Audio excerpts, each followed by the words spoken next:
की भाव से जीने वाले लोग अपराधियों की जामात को संरक्षित करते हैं।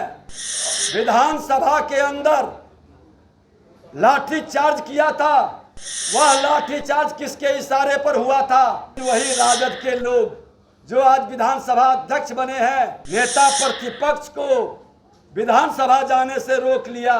सत्ता और कुर्सी के लिए, मेवा खाने के लिए गुलामी करने वाले, बंधुआ मजदूर के तरह जीने वाले ये वही मुख्यमंत्री तमाम दागी, वंशवादी, भ्रष्टाचारी, अवसरवादी। नेता प्रतिपक्ष विजय सिन्हा ने एक बार फिर से बिहार सरकार पर बड़ा हमला बोला है। उन्होंने मुख्यमंत्री को आड़े हाथों लेते कहा है कि मुख्यमंत्री के गृह जिला नालंदा में ताबड़तोड़ आपराधिक वारदातें हो रही हैं, लेकिन उस पर लगाम लगाने में पूरी तरह से जिला प्रशासन के साथ ही सरकार भी विफल है। अगर पूरे बिहार की बात करें तो पूरे बिहार में जब से सरकार बनी है तब से 5000 से अधिक लोगों की हत्या हो चुकी है।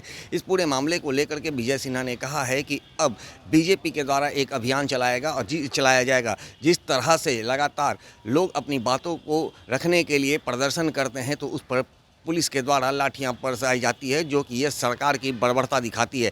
इन तमाम मुद्दों को लेकर के क्या कुछ कह रहे हैं नेता प्रतिपक्ष विजय सिन्हा, आइए सुनाते हैं। की बात मुख्यमंत्री बड़े गौरवान्वित होकर कर रहे, ये वही मुख्यमंत्री तमाम दागी, वंशवादी, भ्रष्टाचारी, अवसरवादी, सामंतशाही और तानाशाही, तुष्टीकरण की राजनीति करने वाले लोगों की जमावड़ा लगाकर राष्ट्र का अहित करने के लिए आतंकवाद, उग्रवाद और अपराधियों का तुष्टीकरण करके सत्ता में आने के लिए बेताब है।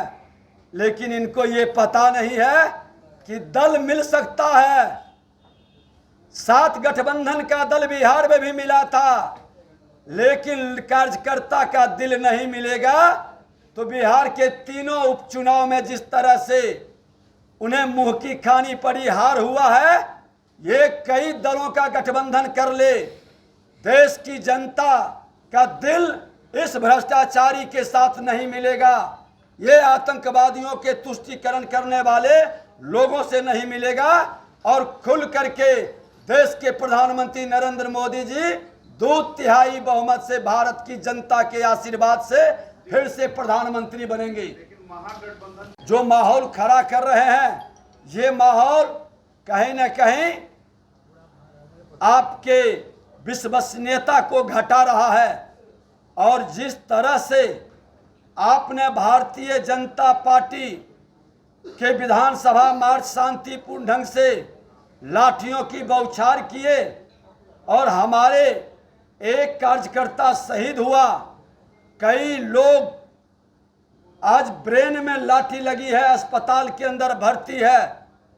हम लोगों ने, पार्टी ने, सब लोग मिलकर के निर्णय लिए हैं कि हमारा विधायकों का, प्रमुख नेताओं का टीम जाकर के हम लोग उसको देखेंगे ही नहीं, उसके परिवार से मिलकर के लोकतंत्र की रक्षा के लिए जो आज अपना लहू बहाया है, ये बिहार के अंदर फिर से इस जंगल राज के पुरोधा, जिसको मुख्यमंत्री जनता राज कह के गुंडा राज में तब्दील कर रहा है, इसके रक्षा के लिए उस परिवार और उस गांव से कहेंगे कि एक नए जन आंदोलन के लिए आने वाला भावी पीढ़ी को शांति से उसके विकास और सुरक्षा के लिए सबको बिहार में खड़ा होना है। ये अभियान कल गणतंत्र की धरती वैशाली से शुरू करेंगे। बदले की भाव से जीने वाले लोग अपराधियों की जामात को संरक्षित करते हैं। विधानसभा के अंदर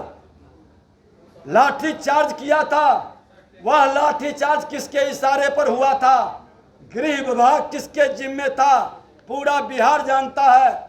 लेकिन वही राजद के लोग जो आज विधानसभा अध्यक्ष बने हैं और एक मंत्री माननीय ललित यादव जी, संजोग से विशेषाधिकार हनन का हमने नोटिस दिया था, बैठे थे, हमने कहा था आप दोनों आए थे, कल जोड़ के कहा था कि विशेषाधिकार को स्वीकार करें और न्याय दें। विधानसभा अध्यक्ष के नाते एक भारतीय जनता पार्टी का कार्यकर्ता इमीडिएट डीजीपी को बुलाया, मुख्य सचिव को बुलाया, संज्ञान लिया, स्पेशल कमेटी गठित किया, आचार समिति को सुपुर्द किया, 2 लोग सस्पेंड हुए, एक्शन दिखाई पड़ा, विधायकों को अपमान करने वाले को हमने कहा कि उस पर कार्रवाई होगी। लेकिन आज नेता प्रतिपक्ष को विधानसभा जाने से रोक लिया, हमारे सांसद को लाठियों से उनका सर फाड़ दिया। कई विधायकों का, कई कार्यकर्ताओं का है हिम्मत सत्ता और कुर्सी के लिए, मेवा खाने के लिए गुलामी करने वाले, बंधुआ मजदूर के तरह जीने वाले, इन लोगों की ताकत नहीं है विधायिका का सम्मान करने का। 1 साल से विशेषाधिकार कमेटी की बैठक क्यों नहीं हुई? विधानसभा अध्यक्ष सरकार और ट्रेजरी बेंच के इशारे पर चलते हैं, क्यों डरे सहमे हैं?